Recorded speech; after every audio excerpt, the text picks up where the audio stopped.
अभी तो समझ में आया। अभी अभी आप लोगों को पता है ना, आप लोग अभी किस पद को सुशोभित कर रहे हैं? राष्ट्रपति को। तो उस पद पे बने रहिएगा। आज आपका ये पद खत्म हो जाएगा, तो आज तक के लिए आप और राष्ट्रपति हैं, ठीक है?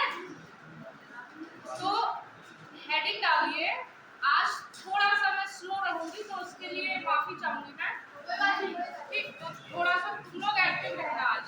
तुम लोग अगर ऐसे उल्टे सीधे भयानक से चेहरे बनाओगे ना, तो फिर और मैं डिमोटिवेट हो जाओगे। अभी तक चलेगा, अभी तक जो था, लेकिन आज थोड़ा सा कोऑपरेट करना, ठीक? ठीक? आज तो फिर खुश है किस बात पे? ठीक है? तो हेडिंग डालिए। जो मैंने लिखा है, हम राष्ट्रपति की शक्तियां पढ़ रहे हैं और हम जल्दी आज इसको खत्म कर देंगे, ठीक है? राष्ट्रपति की परामर्शदायी शक्तियां, अनुच्छेद 143। मतलब एक ये अलग शक्ति है राष्ट्रपति की। जैसे राष्ट्रपति महोदय हैं, उनको ना कोई जानकारी हो किसी मुद्दे पे, या फिर उन्हें नहीं समझ में आता है, आइए नहीं समझ में आता कि इसमें क्या हो सकता है, तो उनके पास ये कौन सी शक्ति है? हाँ, जैसे आप लोग कभी किसी से, आप लोग के पास भी तो ये शक्तियां हैं, है या नहीं है? आप किससे परामर्श लेंगे? जैसे हम अपने घर में होते तो हम परामर्श किससे लेते? जो घर का सबसे, है ना? और ऐसे ही आप राष्ट्रपति, आप लोग सब राष्ट्रपति महोदय, तो आप लोग किससे लेंगे परामर्श? सर्वोच्च न्यायालय से लेंगे। किससे? जो सबसे बड़ा है, वही तो है ना बड़ा, कि किसी और से ले लेंगे जाके? सर्वोच्च न्यायालय से ही लेंगे, ठीक है? तो अनुच्छेद डाल लीजिएगा 143। कभी कभी ऐसे पूछ लेता है कि राष्ट्रपति की परामर्शदायी शक्तियां, परामर्श वाली शक्तियां किस अनुच्छेद में है, ठीक है? ठीक, आज बोलते रहो। ठीक, लिखिए फिर, मैं इसमें लिखा रही हूँ। इतना समझ में आया परामर्शदायी शक्तियों का मतलब? ठीक है, लिखिए। राष्ट्रपति किसी भी समय किसी भी विषय पर, राष्ट्रपति किसी भी समय किसी भी विषय पर सर्वोच्च न्यायालय से परामर्श मांग सकता है। परामर्श मांग सकता है। नेक्स्ट पॉइंट, सर्वोच्च न्यायालय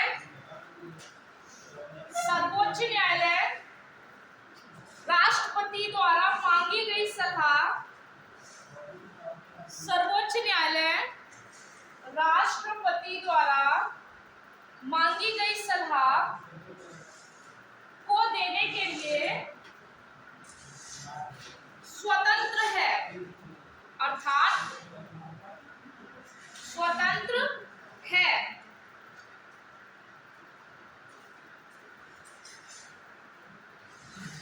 अर्थात दे भी सकता है और नहीं भी दे सकता है। इस बात को समझे? कभी भी बातों को अगर घुमा के पूछा जाता है तो अपनी कॉन्सेप्ट क्लियर रखना, ठीक? अर्थात दे भी सकता है और नहीं भी। नेक्स्ट पॉइंट लिखिए।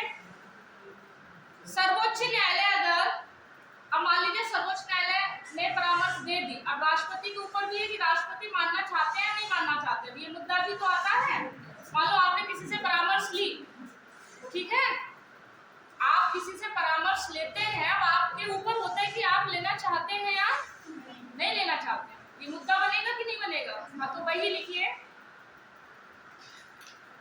सर्वोच्च न्यायालय अगर परामर्श देता है, सर्वोच्च न्यायालय अगर परामर्श देता है, तो राष्ट्रपति इसे मानने के लिए बाध्य नहीं है। तो राष्ट्रपति इसे मानने के लिए बाध्य नहीं है, अर्थात वह इसे मान भी सकते हैं और नहीं भी। हाँ, तेज बोला करो, नहीं भी। नोट करके लिखिए।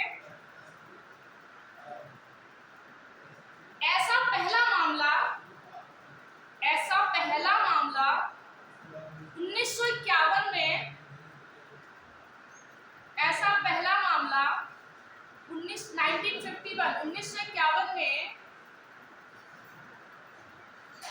इन द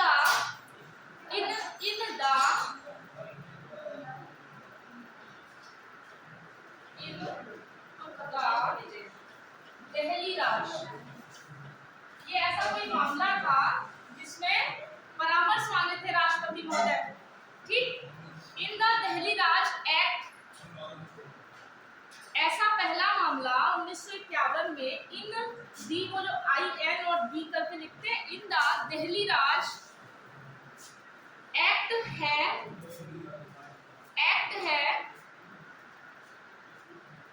जिसमें राष्ट्रपति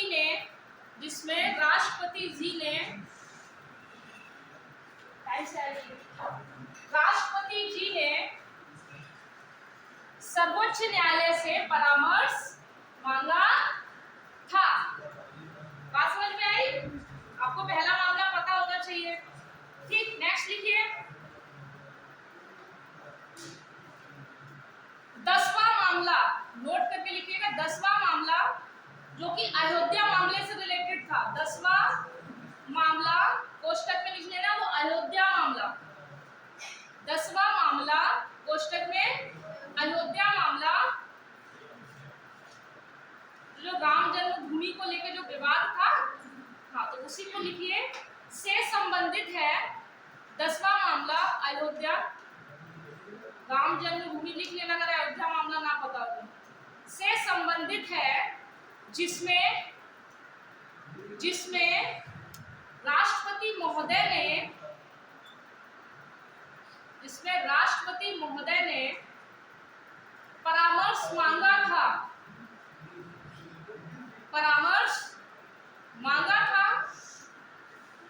किंतु सर्वोच्च न्यायालय ने परामर्श देने से इनकार कर दिया। किंतु सर्वोच्च न्यायालय ने परामर्श देने से इनकार कर दिया। जैसे आप जब ऐसे एग्जाम्पल्स लिख लेते हैं तो आपको ये पता रहता है कि हाँ ऐसा कुछ हुआ था, मांगा था तब भी नहीं दिया, तो ये कंफर्म हो गया कि अगर सर्वोच्च न्यायालय अगर कोई परामर्श देता है तो राष्ट्रपति भी बात नहीं और सर्वोच्च न्यायालय भी बात नहीं। समझ पाए इस बात को? Yes ma'am. गुड, नेक्स्ट लिखिए नोट करके। जब भी सर्वोच्च न्यायालय से परामर्श मांगा जाता है, जब भी सर्वोच्च न्यायालय से परामर्श मांगा जाता है तो परामर्श देने के लिए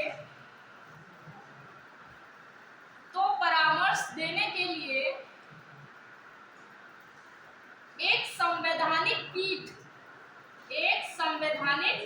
पीठ का गठन किया जाता है। एक संवैधानिक पीठ का गठन किया जाता है जिसे पूर्ण पीठ भी कहा जाता है।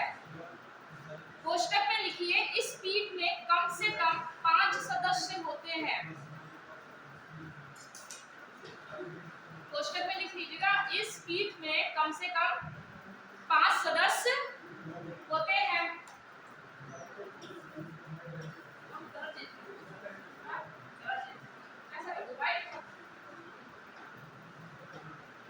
ठीक है ये?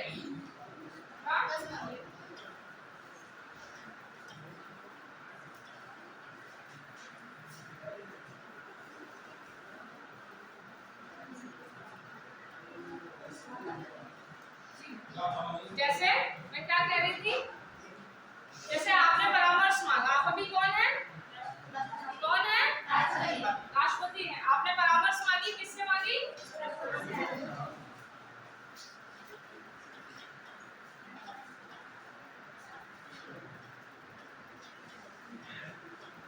किससे मांगा? ठीक, अब अगर सर्वोच्च न्यायालय अगर देता है परामर्श तो वो क्या करेगा? ऐसा तो है नहीं कि फोन किया राष्ट्रपति ने की और मुख्य न्यायाधीश महोदय ऐसा ऐसा मामला है, हमको जरा परामर्श दीजिए, क्या ये वे होगा? नहीं ना। तो क्या करेंगे महोदय? उनके पास जो भी एक विधि होती है, जो भी नोटिस होता है, तो ऐसे मानते होंगे। तो सर्वोच्च न्यायालय क्या करता है, एक संवैधानिक पीठ का गठन करता है। इसका संवैधानिक पीठ,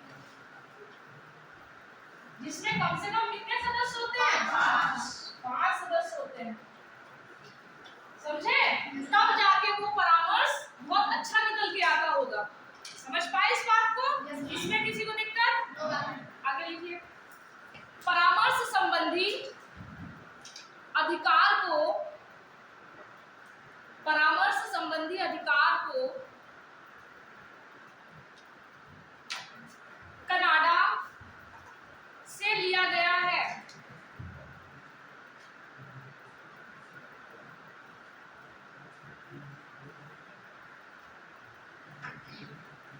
कनाडा से लिया गया है।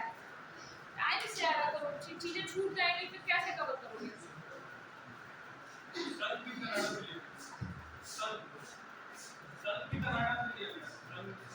ठीक है, कनाडा से लिया गया है। नेक्स्ट लिखिए।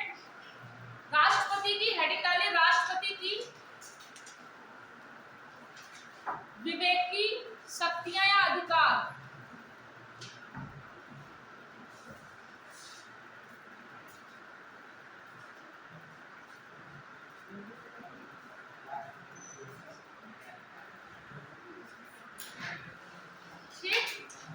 विवेकी शक्तियों का क्या मतलब होता है? जैसे आपसे कहें कि आप कोई निर्णय विवेक से लीजिए, तो विवेक का मतलब है कि आपके ऊपर कोई प्रेशर नहीं है, आप जो निर्णय लेंगे अपनी क्षमता से लेंगे, अपनी सोच समझ से लेंगे, अपनी सूझबूझ से लेंगे, यही तो होता है। तो राष्ट्रपति का भी यही काम होगा कि वो भी अपने निर्णय, जैसे सामान्यतः क्या होता है कि जब राष्ट्रपति कोई भी चीजें निर्णय लेता है तो वो कहा जाता है कि कैबिनेट की सलाह पे, है ना, तभी लेता है निर्णय। लेकिन कुछ उसके राष्ट्रपति के विवेकी शक्तियां भी है, ये उसको क्या बनाते हैं, पावरफुल बनाते हैं कि नहीं बनाते हैं? इस रबर स्टैम्प तो नहीं बनाते हैं, ठीक? तो ये मतलब वो अपने विवेक से क्या क्या शक्तियां ले सकते हैं, मतलब आप लोग अपने विवेक से क्या क्या शक्तियां ले सकते हैं आप अगर राष्ट्रपति हैं तो। ठीक, तो लिखिए। विवेकी शक्तियों से तात्पर्य, विवेकी शक्तियों से तात्पर्य ऐसी शक्तियों से है, ऐसी शक्तियों से है जब वह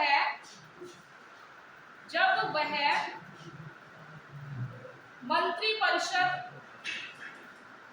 की सलाह के बिना कार्य करता है। विवेकी शक्तियों से तात्पर्य ऐसी शक्तियों से है जब वह मंत्रिपरिषद की सलाह के बिना कार्य करता है। ये दिमाग में बात आई?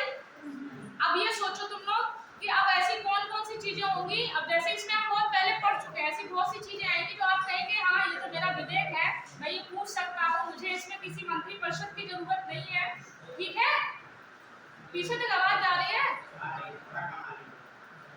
आप तीनों लोग अगर बहुत पीछे हैं तो इधर देखो एक बीच में सीट खाली है,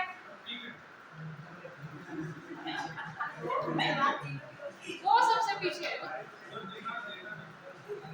सुनाई दे रहा है ना, क्योंकि पीछे डिस्टर्ब ना हो बस। ठीक है, अब देखना कि कौन कौन सी ऐसी शक्तियां हैं जिसमें आप पाते हैं कि नहीं, इसमें मैं कौन हूँ, मैं अपना पावरफुल हूँ, मैं खुद का सिंघम हूँ, मुझे किसी और के बेस पे चलने की जरूरत नहीं है। आपको पॉइंट वाइज लिखते जाओ और ये चीज जज करना कि हाँ ऐसा है। लिखिए पॉइंट वाइज। पहला, सूचना मांगने का अधिकार, आर्टिकल 78 याद है? क्या राष्ट्रपति ऐसा करेगा कि मंत्रिपरिषद की सलाह से कहेगा कि हम भैया आपसे सूचना मांग लें? ऐसा ही कहेंगे क्या? नहीं ना, ये लॉजिक सी बात, मतलब लॉजिक है इसमें। तो सूचना मांगने का अधिकार, ऐसा मुंह क्यों बनाते हैं? सूचना मांगने का अधिकार, अनुच्छेद फिर लिख लो ताकि बार बार रिकॉल होता रहे। 78। ठीक, नेक्स्ट लिखिए। नेक्स्ट पॉइंट, अगर किसी विषय पर किसी मंत्री ने निर्णय ले लिया है, अगर किसी विषय पर किसी मंत्री ने निर्णय ले लिया है, लेकिन मंत्रिपरिषद ने उस पर लेकिन मंत्रिपरिषद ने उस पर अपनी सहमति नहीं दी है। दो चीजें, पूरा मंत्रिपरिषद है, उसमें से किसी एक मंत्री ने अगर निर्णय ले लिया है किसी बात को लेकर, लेकिन मंत्रियों को सहमति लेनी पड़ती है मंत्रिपरिषद से, तो मंत्रिपरिषद ने सहमति नहीं दी है, तो ऐसे प्रस्तावों को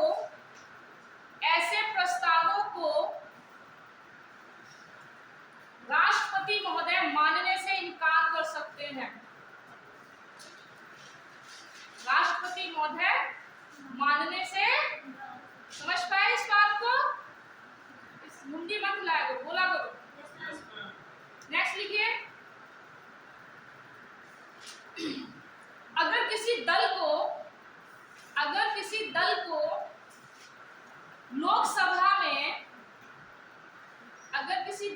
लोकसभा में बहुमत प्राप्त ना हो, अगर किसी दल को लोकसभा में बहुमत प्राप्त ना हो, तो सरकार बनाने के लिए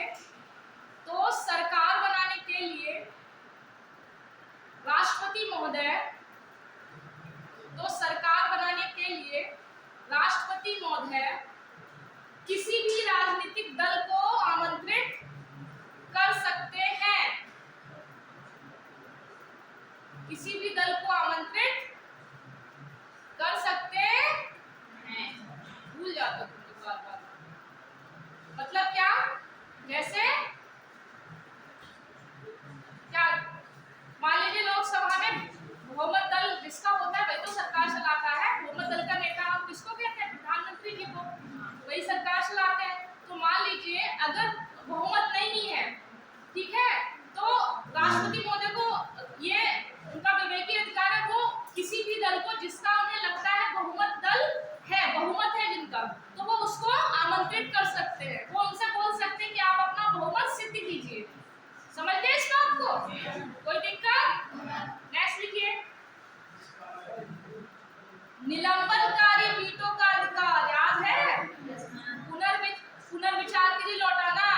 ये वो अपने मन से तो देखेगा कि हाँ इसको लौटाया जा सकता है, या मतलब आप एक बार फिर सोच लीजिए कि आप सच में ऐसा कोई प्रस्ताव लाना चाहते हैं।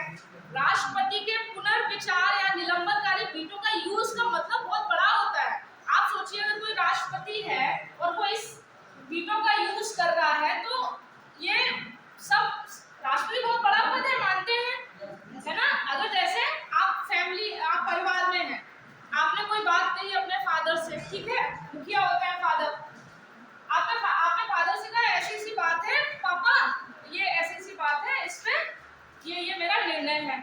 तो पापा कहेंगे एक बार सोच लो।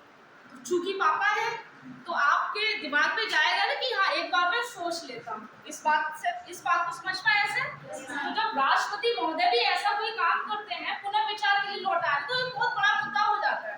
तो फिर वो फिर से उस पर एक बार विचार कर सकते हैं। ठीक है, समझ गए? नेक्स्ट लिखिए, निलंबनकारी वीटो का अधिकार। निलंबनकारी वीटो का अधिकार कोष्टक में लिख लो पुनर्विचार, ताकि बार बार याद रहे। निलंबन मतलब पुनर्विचार, बस बात खत्म। नेक्स्ट लिखिए, पॉकेट वीटो का अधिकार।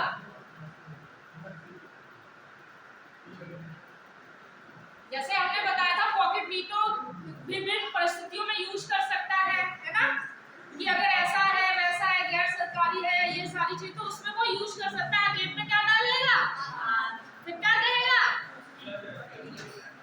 कि हाँ मतलब वही वाला हाल, कहाँ जा रहे हो, मतलब नहीं हमें। ठीक, नेक्स्ट लिखिए, विश्वास और अविश्वास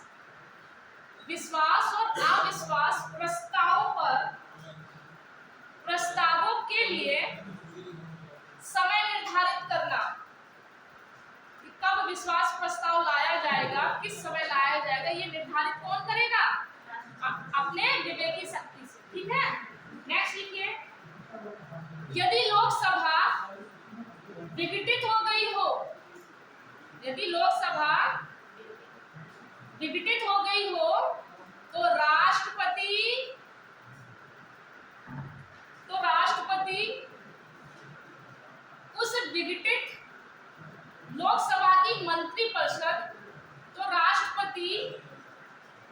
विघटित लोकसभा की मंत्रिपरिषद की सलाह मानने के लिए बाध्य नहीं है। नॉर्मली सलाह माननी पड़ती है, लेकिन यदि विघटित लोकसभा है तो उसकी मंत्रिपरिषद उसी समय कोई अगर राष्ट्रपति को कहते हैं कि ऐसा ऐसा प्रस्ताव पास कर लीजिएगा ना, तो राष्ट्रपति क्या करेंगे? नहीं मानेंगे। ठीक, ये उनका विवेकी है।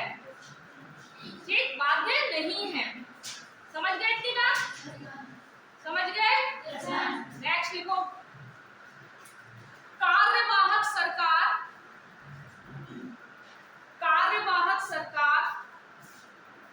की सलाह को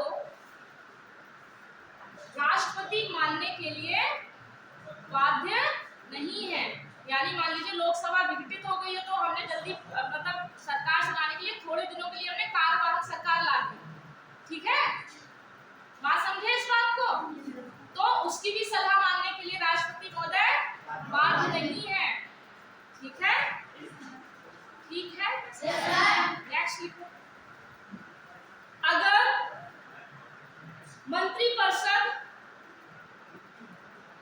यदि मंत्रिपरिषद का लोकसभा में बहुमत नहीं है, यदि मंत्रिपरिषद का लोकसभा में बहुमत नहीं है तो राष्ट्रपति स्वविवेक से लोकसभा को भंग भी कर सकते हैं। उनको लग जाता है कि ये मंत्रिपरिषद का लोकसभा में बहुमत नहीं रहा है, तो वो क्या करेंगे? लोकसभा को भंग भी कर देंगे। ठीक, समझ गए इतनी बात? अब हेडिंग डालिए, हम बात करते हैं एग्जैक्टली राष्ट्रपति कितने कितने टाइप के होते हैं, कि एक वास्तविक होते हैं और एक नाम मात्र के होते हैं। ठीक है, ठीक है, तो हेडिंग डालिए, राष्ट्रपति की वास्तविक स्थिति। राष्ट्रपति की वास्तविक स्थिति।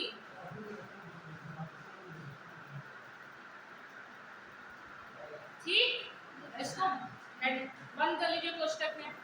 फिर उसके बाद नीचे दूसरी हेडिंग डालिए, नाम मात्र के अध्यक्ष के रूप में। पहला, इसमें 3 हेडिंगें हैं, मतलब 3 बातें हैं कि कौन कौन क्या होता है। तो पहला लिखिए, नाम मात्र के अध्यक्ष के रूप में। नाम मात्र के अध्यक्ष के रूप में, उसमें लिखिए, नाम मात्र का अध्यक्ष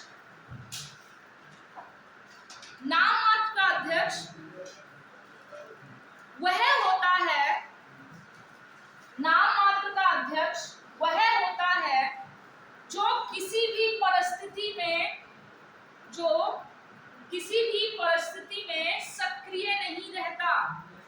जो किसी भी परिस्थिति में सक्रिय नहीं रहता। जैसे ब्रिटेन का सम्राट, उसके पास कुछ नहीं है, नाम मात्र के केवल क्या है? वो सम्राट। इस बात को समझ पाए? दूसरी हेडिंग डालिए, संवैधानिक अध्यक्ष के रूप में। संवैधानिक अध्यक्ष के रूप में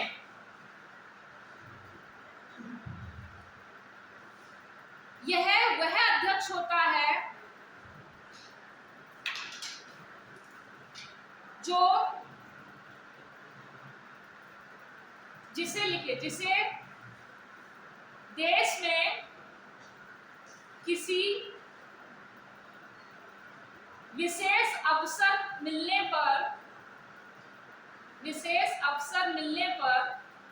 कभी कभी सक्रिय हो जाता है, वह संवैधानिक अध्यक्ष कहा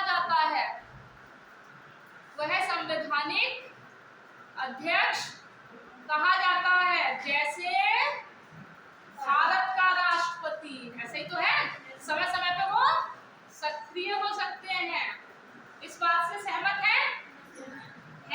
यस मैम। गुड। नेक्स्ट,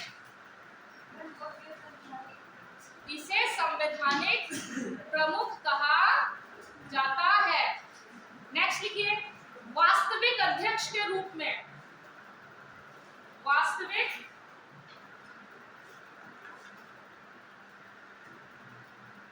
अध्यक्ष के रूप में। लिखिए, इसमें अध्यक्ष देश का प्रमुख होता है और सदैव सक्रिय रहता है। देश का प्रमुख होता है और सदैव, जैसे जैसे यूएसए के राष्ट्रपति सारे निर्णय लेते हैं। तो आप तीन चीजें समझ पाए कि जब हम राष्ट्रपति के बारे में बात करते हैं वो तीन टाइप है, एक वास्तविक नाममात्र अध्यक्ष, एक संवैधानिक प्रमुख अध्यक्ष और एक तीसरा नाममात्र। ठीक, तो इन तीनों में समझ में आया हम कौन से वाले राष्ट्रपति जी को, आप लोग कौन से वाले राष्ट्रपति हैं? संवैधानिक प्रमुख। ठीक, नेक्स्ट लिखिए, हेडिंग डालिए। अब हम राष्ट्रपति की वो स्थितियां देख रहे हैं जिसमें राष्ट्रपति कब सक्रिय होता है। जैसे मैंने बोला संवैधानिक प्रमुख, मतलब संविधान ने उन्हें कभी-कभी सक्रिय होने की शक्तियां दी हैं। ठीक है, हमेशा तो सक्रिय नहीं रहते हैं, इस बात को समझ पाए। अब हेडिंग डालिए, भारतीय राष्ट्रपति वास्तविक अध्यक्ष के रूप में। भारतीय राष्ट्रपति वास्तविक अध्यक्ष के रूप में, मतलब हमारा राष्ट्रपति कब सक्रिय होता है, मतलब आप लोग कब सक्रिय होते हैं। ठीक, लिखिए, आर्टिकल 53 अनुच्छेद 53 कहता है कि संघ, अनुच्छेद 53 कहता है संघ की, 53 पढ़े हो ना, संघ की कार्यपालिका शक्ति राष्ट्रपति में निहित होगी। ये वास्तविक रूप से आप देखें तो सारी शक्तियां किसमें निहित हैं? राष्ट्रपति में निहित हैं। वह इन शक्तियों का प्रयोग स्वयं भी कर सकता है,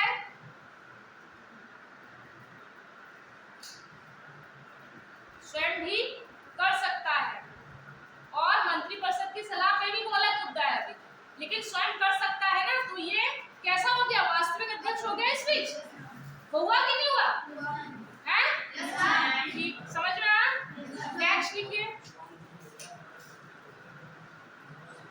अनुच्छेद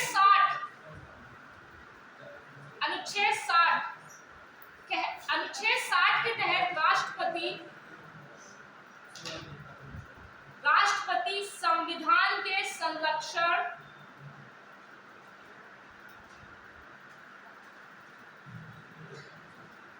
प्रतिरक्षण और परिरक्षण, मतलब उसका संरक्षण करेगा, अगर खतरा आएगा तो उसकी प्रतिरक्षा भी करेगा और उसको बनाए रखेगा, उसकी गरिमा को। प्रतिरक्षण की शपथ लेता है, मतलब आप जो डायरेक्ट संविधान की शपथ ले रहा है वो कौन हुआ, वास्तविक रूप में हुआ या नहीं हुआ? हुआ या नहीं हुआ? ये संविधान की शपथ, मतलब संविधान को कोई शपथ ले रहा है तो वो उसकी वास्तविक, मतलब जो व्यक्ति के पास पावर है कुछ भी है, वो संविधान की शपथ को ग्रहण करता है। और राष्ट्रपति किसकी शपथ ले रहे हैं कि वो किसका संरक्षण करेंगे? संविधान का संरक्षण करेंगे। ठीक है, समझ में आया ना? नेक्स्ट लिखिए, अब भारतीय राष्ट्रपति नाममात्र के अध्यक्ष के रूप में किन किन परिस्थितियों में भारतीय राष्ट्रपति हम कहते हैं कि ये सिर्फ नाममात्र के हैं, तो वो हेडिंग डाल लीजिए, भारतीय राष्ट्रपति नाममात्र के अध्यक्ष के रूप में।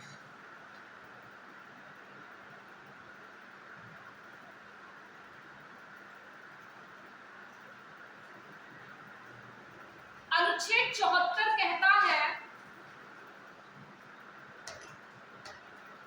अनुच्छेद 74 कहता है राष्ट्रपति को सहायता और सलाह देने के लिए, राष्ट्रपति को सहायता और सलाह देने के लिए एक मंत्रिपरिषद होगी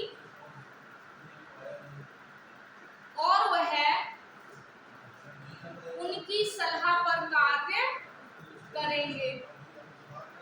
अनुच्छेद कौन सा 74 कहता है कि राष्ट्रपति कहाँ कुछ छूट रहा है। अनुच्छेद 74 कहता है कि राष्ट्रपति को सहायता और सलाह देने के लिए मंत्रिपरिषद होगी और वह मंत्रिपरिषद के काम करेंगे। ठीक, मतलब अब आप सोचिए आपकी नाम की शक्तियां हुई, आप बैठे हैं लेकिन आपको जो बताया जा रहा है आप बस केवल वो कर रहे हैं, तो ये कौन सी शक्तियां हुई कि हम आज नाम की कुर्सी पे बैठे हैं, बाकी हमें करना क्या पड़ रहा है, किसी दूसरे की बात माननी पड़ रही है। मान लो आप लोग हैं आप लोग बैठे हुए हैं, आप लोग एक तरीके से आप लोग बस बैठे हुए हैं लेकिन आपका जो भी आपको ऑपरेट कर रहा है वो कोई और कर रहा है, तो आप केवल नाम की कुर्सी पे बैठे ही तो हैं। समझ पा रहे हैं? ठीक, लिखिए।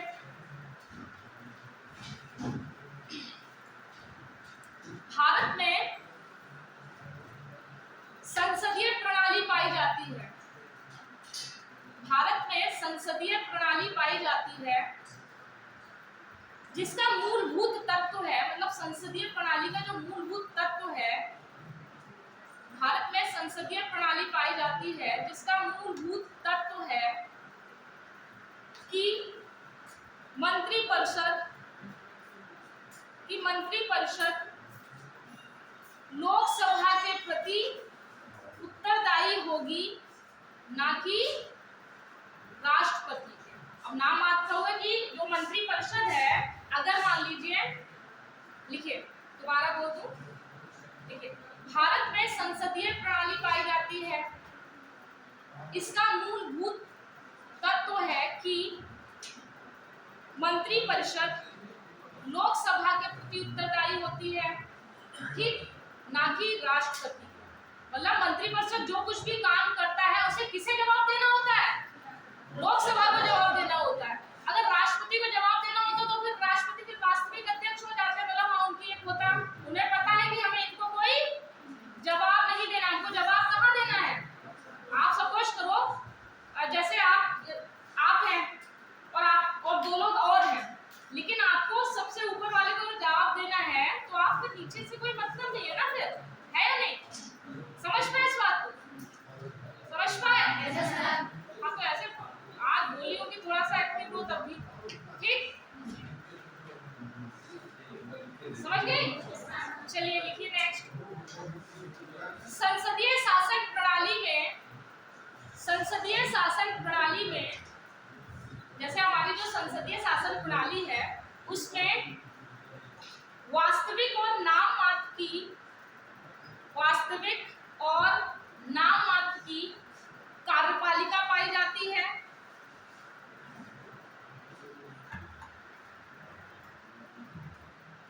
वास्तविक और नाम मात्र की कार्यपालिका पाई जाती है। वास्तविक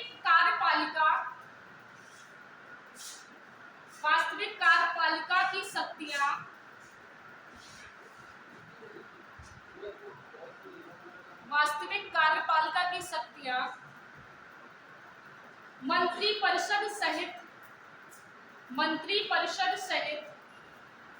प्रधानमंत्री में निहित होती है। मंत्रिपरिषद सहित प्रधानमंत्री में निहित होती हैं, जबकि राष्ट्रपति के पास सिर्फ नाम मात्र की कार्यपालिका शक्ति निहित है। कार्यपालिका शक्ति निहित है अतः राष्ट्रपति वास्तविक अध्यक्ष नहीं है। कहीं छूट रहा है तो दोबारा लिखिए। वास्तविक कार्यपालिका शक्तियां मंत्रिपरिषद सहित प्रधानमंत्री में निहित होती हैं, ठीक है, जबकि राष्ट्रपति के पास सिर्फ नाम मात्र की कार्यपालिका की शक्तियां निहित होती हैं।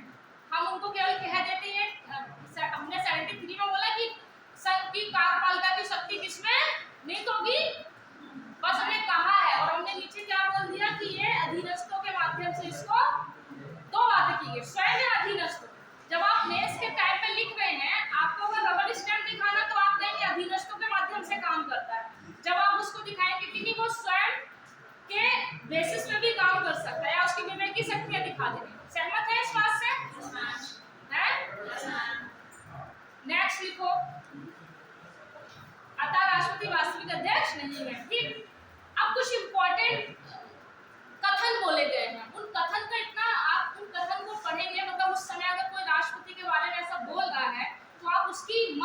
चाहिए कि क्या मतलब क्या था, उन्होंने राष्ट्रपति का पद ऐसा क्यों बनाया। उसको लेके जब कुछ लोगों ने कथन बोले तो उनका मर्म समझने की कोशिश करना, ठीक है। देखिए डॉक्टर अंबेडकर ने कहा है, डॉक्टर अंबेडकर ने कहा है इन्वर्टेड कॉमा में, अब ये जो उन्होंने जो कहा है वो इन्वर्टेड कॉमा में होना चाहिए। भारत के राष्ट्रपति की शक्ति, भारत के राष्ट्रपति की शक्ति ब्रिटेन के सम्राट के समान है,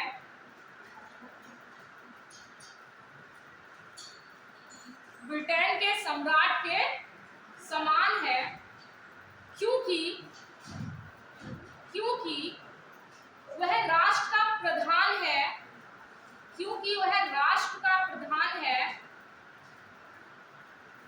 वास्तविक कार्यपालिका का नहीं, तथा वास्तविक कार्यपालिका का नहीं, वह राष्ट्र का प्रतिनिधित्व करता है, वह राष्ट्र का प्रतिनिधित्व करता है,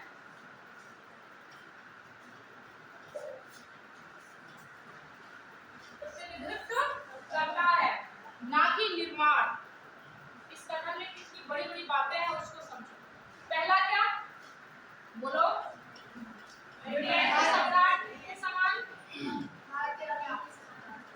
ठीक, और क्या राष्ट्र का प्रधान, ना कि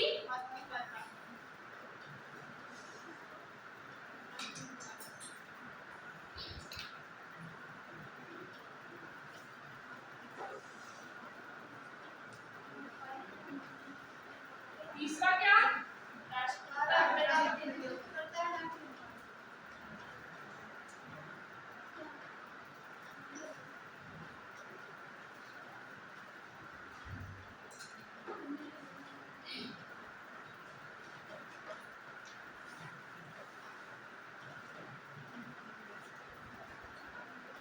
इसमें पूरा राष्ट्रपति संभालित है, ऐसा समझो राष्ट्रपति का मर्म।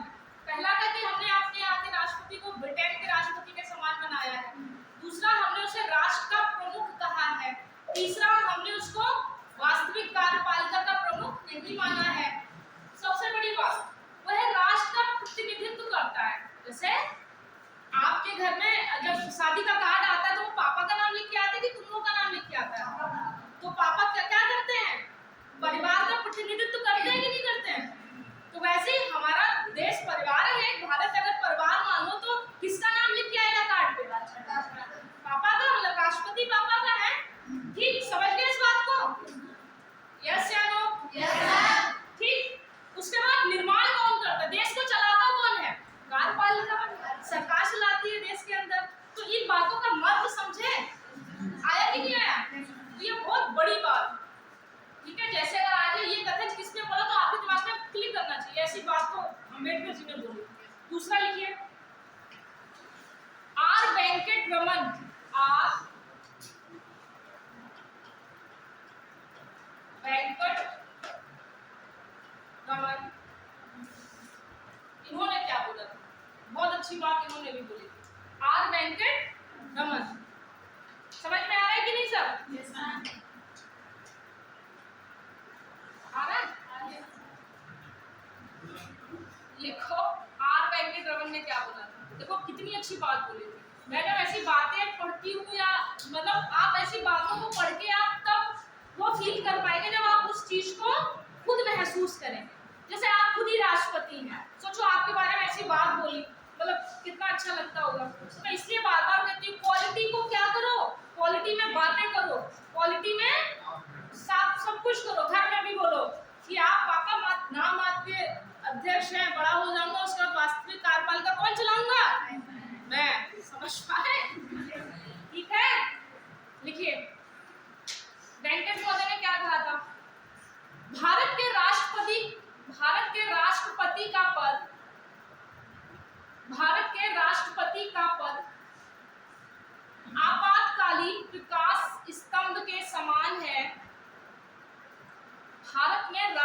शक्ति का पद आपातकालीन प्रकाश स्तंभ के समान है, जो संकट काल की स्थिति में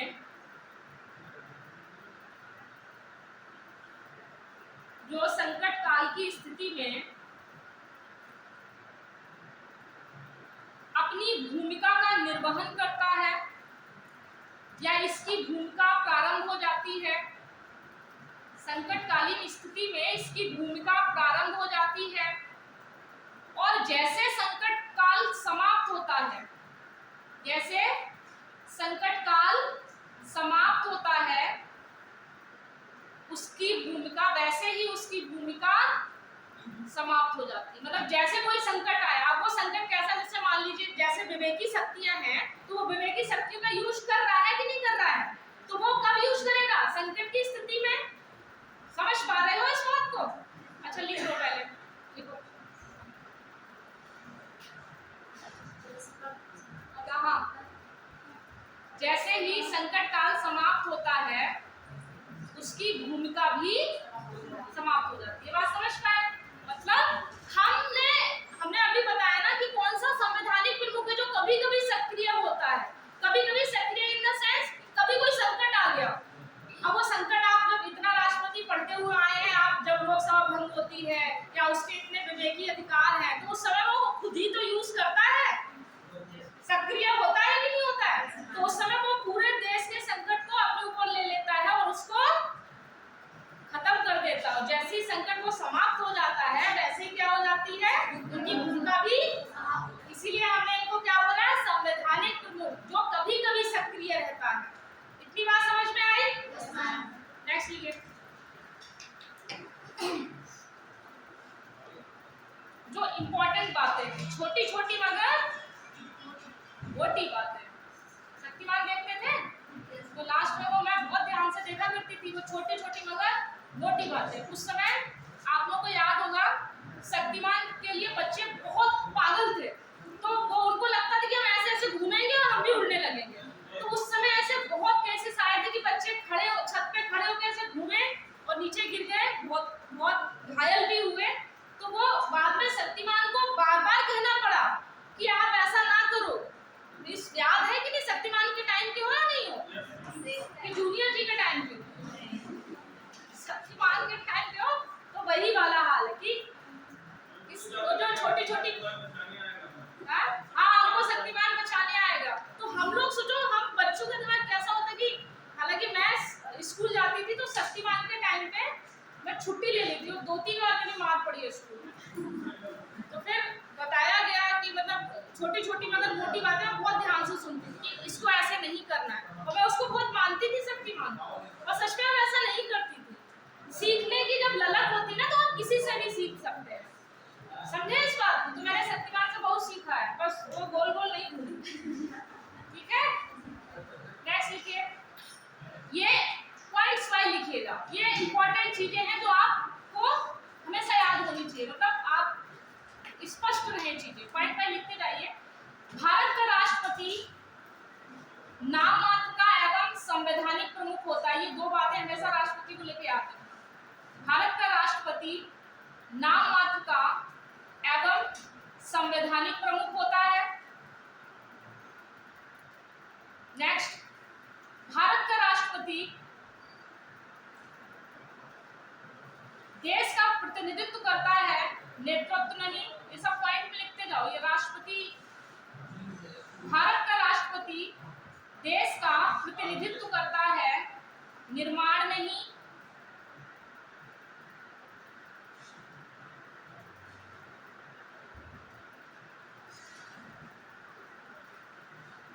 हालांकि मतलब लिखिए राष्ट्रपति की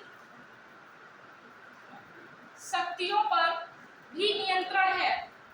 राष्ट्रपति की शक्तियों पर भी नियंत्रण है, अर्थात इनकी शक्तियां सीमित नहीं है, नियंत्रण है, अर्थात इनकी शक्तियों की सीमा है।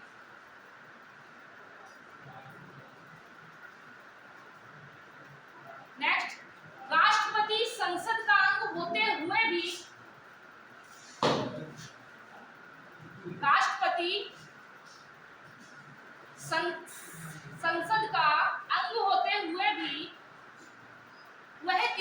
सदन की कार्यवाही की अध्यक्षता नहीं करता। जैसे लोकसभा में लोकसभा अध्यक्ष वो करते हैं, राज्यसभा में राज्यसभा के अध्यक्ष करते हैं। इस बात को समझ पाए। हालांकि वो हम संसद का अभिन्न अंग मानते हैं इनको, तो होना तो ये चाहिए, ये इनसे बना है तो ये दोनों इन्हीं को करनी चाहिए, लेकिन ऐसा नहीं है। इस बात को समझ गए। नेक्स्ट लिखिए, राष्ट्रपति संसद का सदस्य इसलिए नहीं होता। राष्ट्रपति, हालांकि योग्यता रखना अलग बात है और सदस्य होना अलग बात है। राष्ट्रपति संसद का सदस्य इसलिए नहीं होता ताकि वह निष्पक्ष बना रहे, ताकि वह निष्पक्ष बना रहे। दूसरा इंपॉर्टेंट, अनुच्छेद 340 के तहत, अनुच्छेद 340 के तहत राष्ट्रपति कुछ संघ राज्य क्षेत्रों के लिए, केंद्र शासित जो प्रदेश होते हैं उनके लिए नियम बनाने की योग्यता रखता है। अगर ये आ जाए कि राष्ट्रपति महोदय केंद्र शासित प्रदेशों में के लिए नियम बना सकते हैं, कायदे कानून बना सकते हैं, तो किस आर्टिकल के तहत? 340। तो ये भी पता चल गया कि जो केंद्र शासित प्रदेश होते हैं, ठीक है, तो उनमें नियम भी बना सकता है। ठीक है, नेक्स्ट लिखिए, विश्व की प्रथम महिला राष्ट्रपति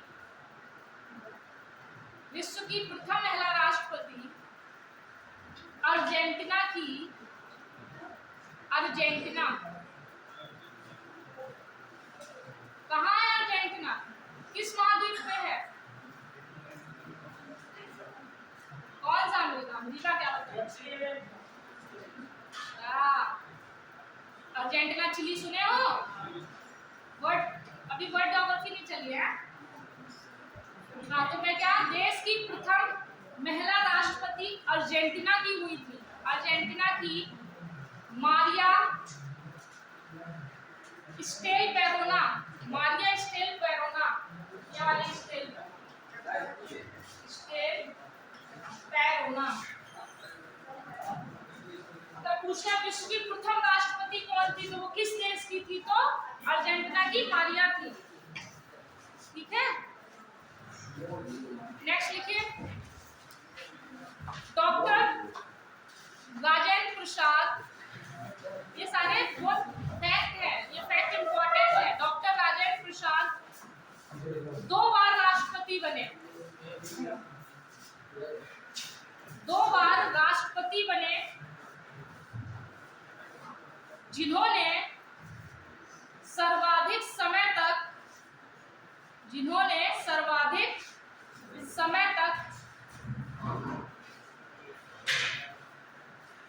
पद को सुशोभित किया। जैसे आपको ये पता चले कि कौन है जो सबसे ज्यादा राष्ट्रपति के पद पर रहा, तो कितने बार? तो यही सबसे ज्यादा पद पे भी रहे, सबसे ज्यादा कार्यभार भी इन्हीं का रहा। ठीक, नेक्स्ट लिखिए, डॉक्टर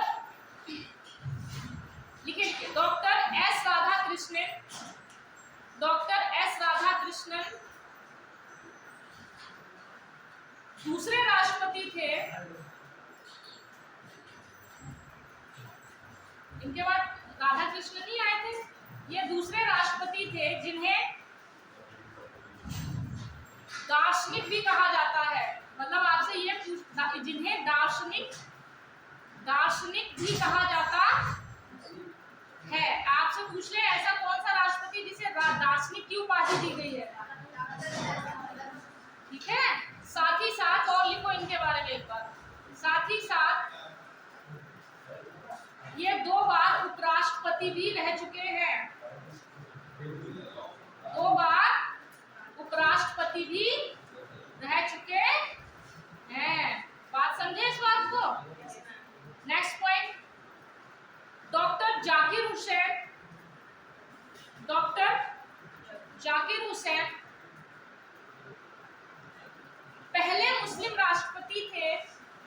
पहले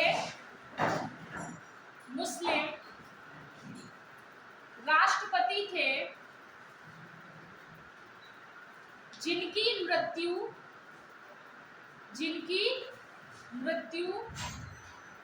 कार्यकाल के दौरान हुई,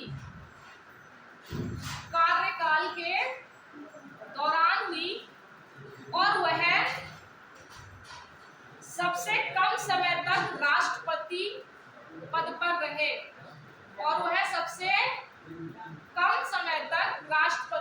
पर रहे, ठीक है। आपसे पूछे ऐसा कौन मुस्लिम राष्ट्रपति था जिनका कार्यकाल के दौरान निधन हो गया, तो डॉक्टर। और आपसे ये पूछे सबसे कम समय तक कौन रहा, तो भी बेचारे कार्यकाल के दौरान ही मर गए, तो कम ही समय के लिए रहे। सीधी सी बात है, दोनों को जोड़ के याद कर लो। यस या नो? यस। नेक्स्ट लिखो, वीवी गिरी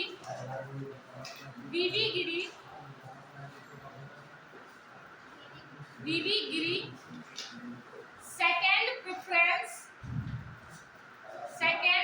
द्वितीय वरीयता वोटिंग से निर्वाचित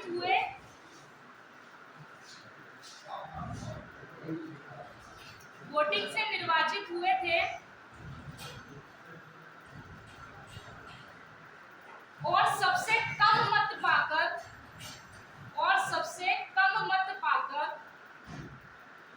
चुनाव जीते। दो चुनाव की कंडीशन होती है, 50+1, या आपने सबसे ज्यादा मत पाए हो। लेकिन ये ऐसे थे, सबसे ज्यादा मत पाने का मतलब क्या था कि सबसे कम परसेंटेज था, उसके बावजूद भी ये क्या हो गए। बात आई समझ में? इस बात आई? नेक्स्ट लिखिए, और यही प्रथम गैर कांग्रेसी राष्ट्रपति थे। बाकी सभी कांग्रेस के मोस्टली राष्ट्रपति होते थे, और यही प्रथम गैर कांग्रेसी राष्ट्रपति थे, मतलब ये कांग्रेस से नहीं थे। अगर पूछा जाए प्रथम गैर कांग्रेसी राष्ट्रपति, तो दैट इज ठीक।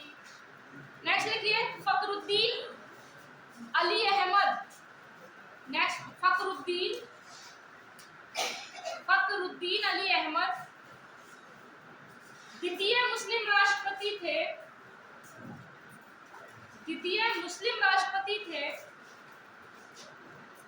इनकी मृत्यु भी कार्यकाल के दौरान हुई। अब आपको दो चीजें कि दोनों लोग मुस्लिम ही थे और दोनों की मृत्यु कार्यकाल के दौरान हुई, बाकी किसी की नहीं हुई, ठीक है, मुस्लिमों में।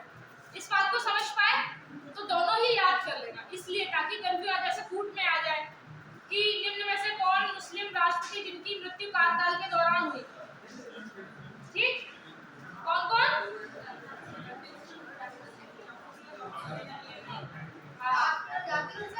फखरुद्दीन अली अहमद। नेक्स्ट लिखिए,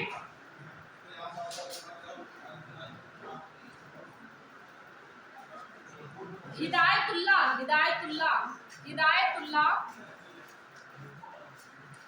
मुख्य न्यायाधीश हुआ करते थे। हिदायतुल्लाह मुख्य न्यायाधीश होने के बावजूद, मतलब मुख्य न्यायाधीश होते हुए 2 बार कार्यवाहक राष्ट्रपति के रूप में, 2 बार कार्यवाहक, नहीं छूट गया, हिदायतुल्लाह मुख्य न्यायाधीश होते हुए भी 2 बार कार्यवाहक राष्ट्रपति के रूप में नियुक्त हुए। मतलब जब ऐसा होता है ना कि राष्ट्रपति अगर नहीं, उनका पद खाली हो जाता है, तो कार्यवाहक के रूप में हम किसको, सर्वोच्च न्यायालय मुख्य न्यायाधीश को ही करते हैं, तो वो एक यही थे पहले, ठीक है, बाकी से कोई मतलब नहीं है। नेक्स्ट लिखिए, नीलम संजीव रेड्डी ऐसे पहले राष्ट्रपति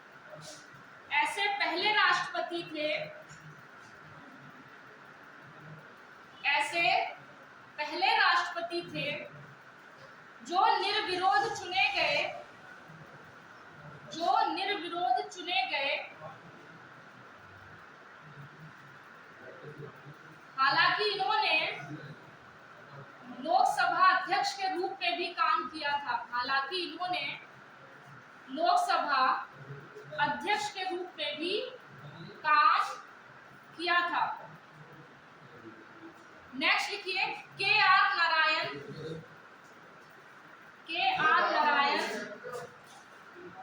सारे पॉइंट में के आर नारायण प्रथम दलित राष्ट्रपति थे। प्रथम दलित राष्ट्रपति थे।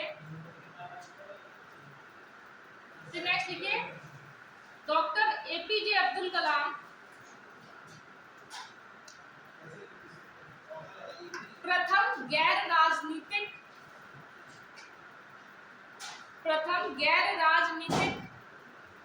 राष्ट्रपति थे। मतलब ये किसी भी राजनीति से इनका कोई लेना देना नहीं था, इसीलिए जब उनका नाम आता है, जब डॉक्टर एपीजे अब्दुल कलाम की बात करते हैं तो एक सम्मान वाला वो फील आता है ना। फिर उसमें हम हिंदू मुस्लिम नहीं करते, समझ रहे हैं इस बात को। नेक्स्ट लिखिए, ये तो पता ही होगी, प्रतिभा पाटिल प्रथम महिला राष्ट्रपति। लिख लो तब भी, ताकि जिनको नहीं पता है। प्रतिभा पाटिल पहली महिला राष्ट्रपति बनी। पहली महिला आदिवासी राष्ट्रपति कौन बनी है? मतलब लिख लेना, कभी भविष्य में पढ़ो तो वो ना हो जाए। नेक्स्ट लिखिए रामनाथ कोविंद कौन थे? द्वितीय दलित राष्ट्रपति थे। पहले के आर नारायण हो गए, तो वही चाहो तो लिख लो, द्वितीय दलित राष्ट्रपति कौन थे? रामनाथ कोविंद जी।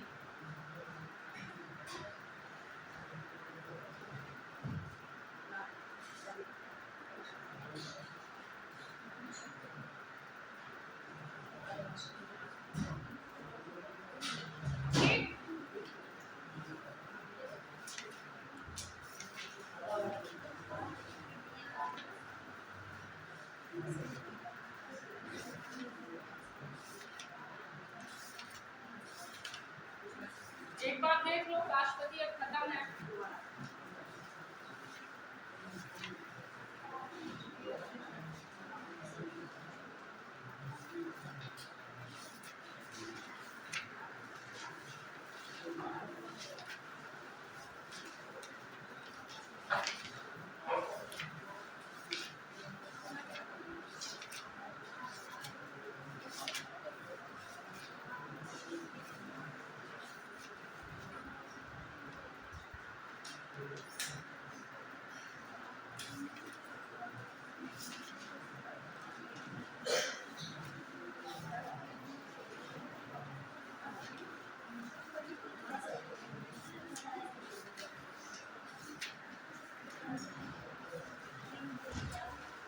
अनुसूचियां मैंने लिखा दी थी, अनुसूचियां लिखाई थी ना।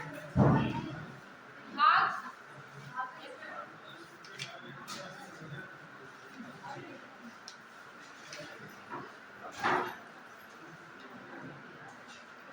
कुछ मतलब ऐसे पीछे लिखना इसको, कि जैसे आप कभी कभी बहुत बड़े बड़े शब्द सुनते हैं कि भारतीय संसदीय प्रणाली क्या होती है, इसकी क्या क्या विशेषताएं होती है। ठीक है, हेडिंग डालिए। मतलब राष्ट्रपति खत्म हो गया और कुछ ऐसे शब्दावलियों पे बात करते हैं जिसमें आप अक्सर फंस जाते हैं। जैसे आपसे कह दिया निम्नलिखित में से कौन संसदीय प्रणाली की विशेषता नहीं है। संसदीय प्रणाली का नाम आता है तो हम क्या समझते हैं, समझ रहे हो? तो उसको लिख लो, चाहो तो यही लिख लो, क्योंकि एक प्रणाली है संसदीय प्रणाली। हेडिंग डालो संसदीय प्रणाली की विशेषताएं।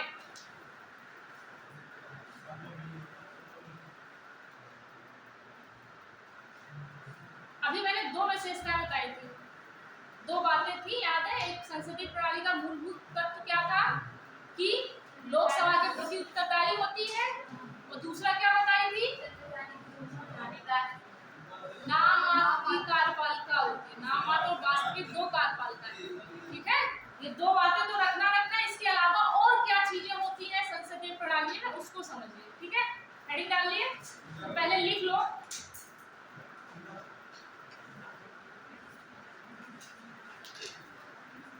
लिख लिया हेडिंग? लिखिए पहली हेडिंग, मंत्रिपरिषद लोकसभा के प्रति उत्तरदायी होती है। मंत्रिपरिषद लोकसभा के प्रति उत्तरदायी होती है। दूसरा,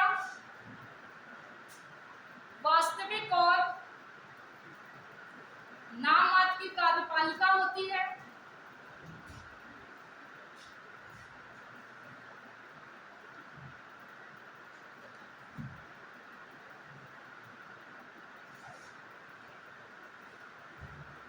बहुमत दल की सत्ता होती है, जैसे बहुमत दल जो हमारी सरकार होती है उसका बहुमत दल का नेता उसे कहा जाता है। लोकसभा में बहुमत दल की जो सत्ता होती है वो संसदीय प्रणाली का ही एक भाग है। मतलब संसदीय प्रणाली का मतलब सिर्फ एक ये दो बातें नहीं है, इसके अलावा भी बातें हैं, ये इसकी विशेषताएं हैं। ठीक है, संसदीय प्रणाली का मतलब ये समझना। क्या तीसरा, क्या बहुमत दल की सत्ता होगी, जिसका बहुमत होगा उसी की सत्ता होगी, जिसका नहीं होगा उसको राष्ट्रपति अपनी विवेका शक्तियों से, ठीक है, और जिसको उसे लगता है कि वो, जिनका लगता है कि बहुमत है उनको आमंत्रित कर सकता है। नेक्स्ट लिखो,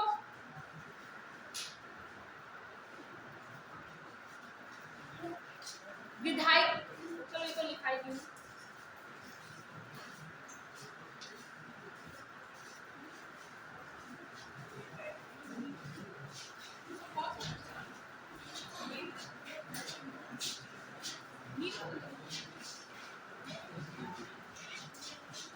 प्रधानमंत्री और मुख्यमंत्री, नेक्स्ट देखिए, प्रधानमंत्री और मुख्यमंत्री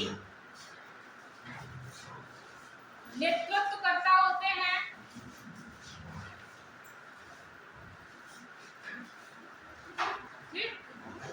नेतृत्वकर्ता होते हैं। निचले सदन का विघटन होता है। निचले सदन का विघटन होता है, मतलब लोकसभा ही तो भंग होती है, रासा होती है क्या? नहीं। तो निचले सदन का, ये भी किसका एक पार्ट है? संसदीय प्रणाली का। फिर लिखिए, भारतीय संसदीय प्रणाली ब्रिटिश प्रणाली पर आधारित है।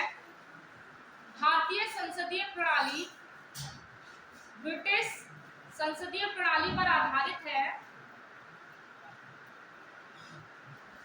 लेकिन ब्रिटिश संसद, ये देखो चेयर खाली कर ली, लेकिन ब्रिटिश संसद की तरह भारतीय संसद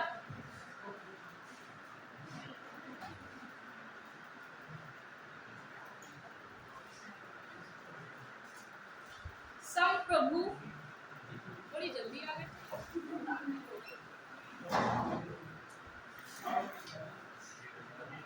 संप्रभु नहीं है, अर्थात यहाँ पर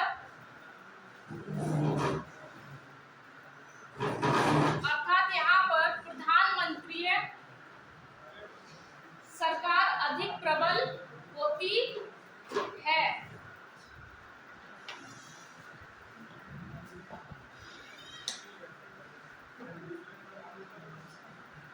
संसदीय व्यवस्था को, नेक्स्ट पॉइंट, संसदीय व्यवस्था को उत्तरदायी सरकार, अब बैठो, उत्तरदायी सरकार और मंत्रिमंडलीय सरकार के नाम से जाना जाता है। उत्तरदायी सरकार और मंत्रिमंडलीय सरकार के नाम से जाना जाता है। ठीक, नेक्स्ट हेडिंग, संघीय सरकार के लक्षण, मतलब किसको हम संघीय सरकार कहते हैं। जब बात आती है संघीय सरकार की तो उसके लक्षण क्या क्या हैं, उसकी विशेषताएं क्या क्या है, कैसे आप जानेंगे कि हाँ ये संघीय सरकार की बात हो रही है। ठीक है, लिखिए, पॉइंट वाइज लिखते जाइए।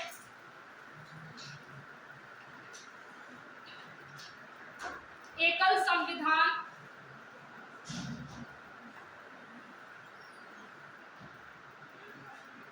एकल नागरिकता,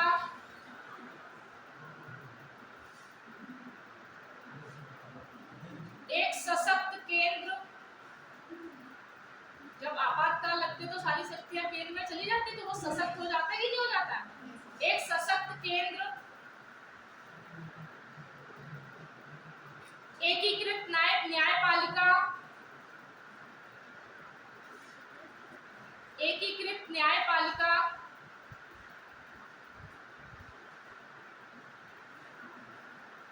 राष्ट्रपति द्वारा राज्यपाल की नियुक्ति, राष्ट्रपति द्वारा राज्यपाल की नियुक्ति, अखिल भारतीय सेवाएं,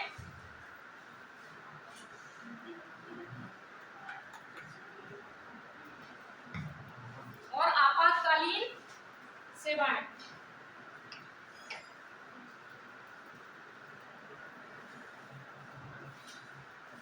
नेक्स्ट लिखिए, दो सरकार, मतलब एक केंद्रीय स्तर पर और एक दो सरकार। नेक्स्ट, शक्तियों का विभाजन,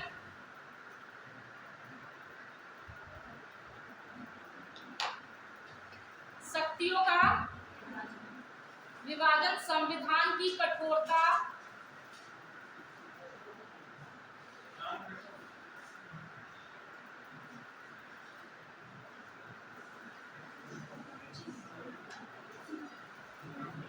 ठीक है। ये सब आपके संघीय प्रणाली के लक्षण हैं।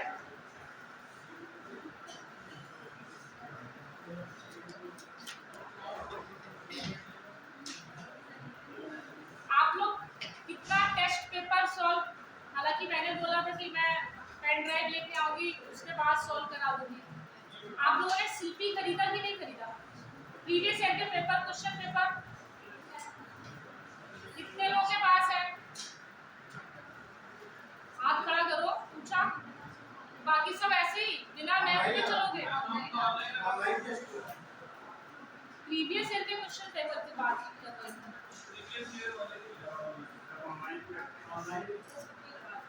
हार्ड कॉपी रखा करो, ताकि जब मन में आए तब देख लिया, कि ज्यादा ऑनलाइन के चक्कर में मत पड़ा करो। लगाना अलग है, उसको सॉल्व करना अलग है। फिर उसको ऑनलाइन ही जब एग्जाम से पहले आप सारे प्रीवियस ईयर के क्वेश्चन पेपर देखते हैं, जो आप गलती करते हो उनको समझते होगे, तो कैसे ऑनलाइन ही करते हो फिर सब। इसीलिए तो हार्ड कॉपी किस लिए होती है, कि मैंने ये प्रीवियस ईयर का क्वेश्चन है, मैंने उस पर गोला कर लिया कि ये मुझे इसमें मुझे कंफ्यूजन हुई। यही तो होता है कि आप एक स्मार्ट स्ट्रेटजी क्या होती है, कि आपके पास हार्ड कॉपी है, मान लीजिए 10 क्वेश्चन है, 10 क्वेश्चन में से आपको 5 क्वेश्चन पूरे आ रहे थे, 5 क्वेश्चन नहीं आए थे, तो आप उस पे गोला लगा लेंगे, तो भविष्य में आपको सिर्फ 5 ही क्वेश्चन तो देखने हैं। ये ऑनलाइन का चक्कर ऑनलाइन तक ही रखिए, कि कहाँ हमको ये भी पता होना चाहिए ऑनलाइन हमको पढ़ना क्या है। आप ऑनलाइन टेस्ट पेपर लगाइए चलेगा, तो उससे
अंदर, एक वो कैपेसिटी लेके आइए, कैसे एग्जाम नहीं निकलेगा। और अगर ऐसे ही चलोगे फिर यही रहेगा, फिर आपको लगेगा कि मेरा तो एग्जाम ही नहीं निकल रहा है, क्या मैंने सही नहीं पढ़ा है।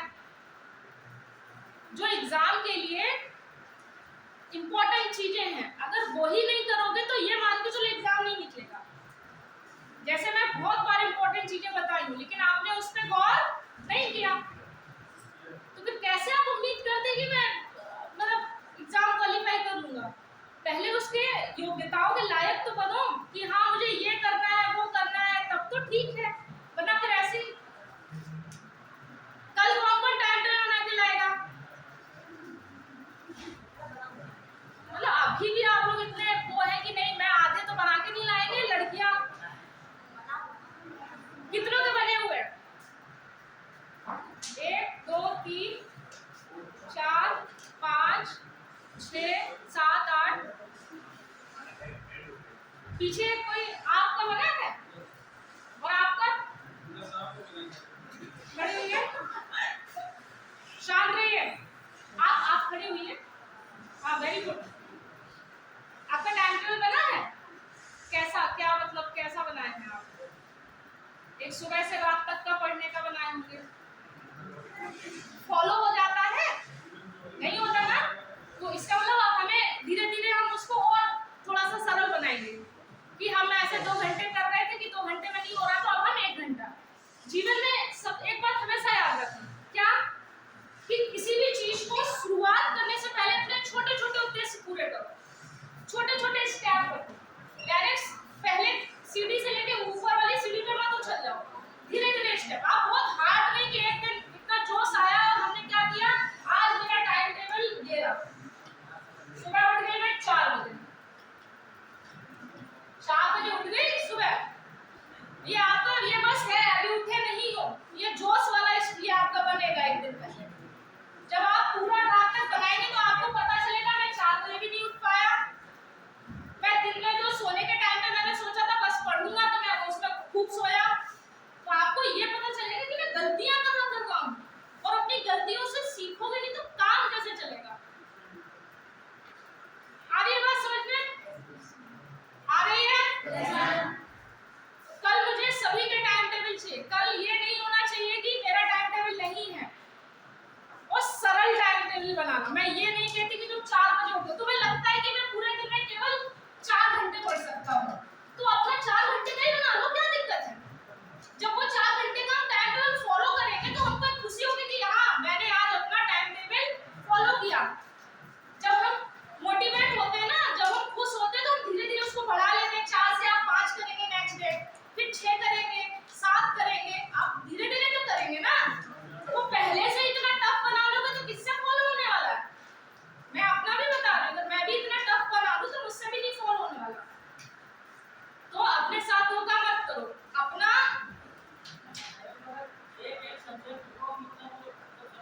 तेज बोलिए, एक सब्जेक्ट कंप्लीट हो जाए उसके बाद दूसरा सब्जेक्ट पढ़ाना है नहीं। अगर मैं ज्योग्राफी पढ़ रहा हूँ, ज्योग्राफी का पूरा कंप्लीट करके उसके बाद दूसरा सब्जेक्ट बिल्कुल वो आपके ऊपर है आप कैसे पढ़ते हैं। जैसे मैं अपना बता दूं कि मेरा क्या रहता था, मैं पर डे सारे सिलेबस मतलब सारे सब्जेक्ट रिवीजन करती थी पूरा। जैसे अगर मैंने ज्योग्राफी उठा लिया तो जब तक ज्योग्राफी को मैं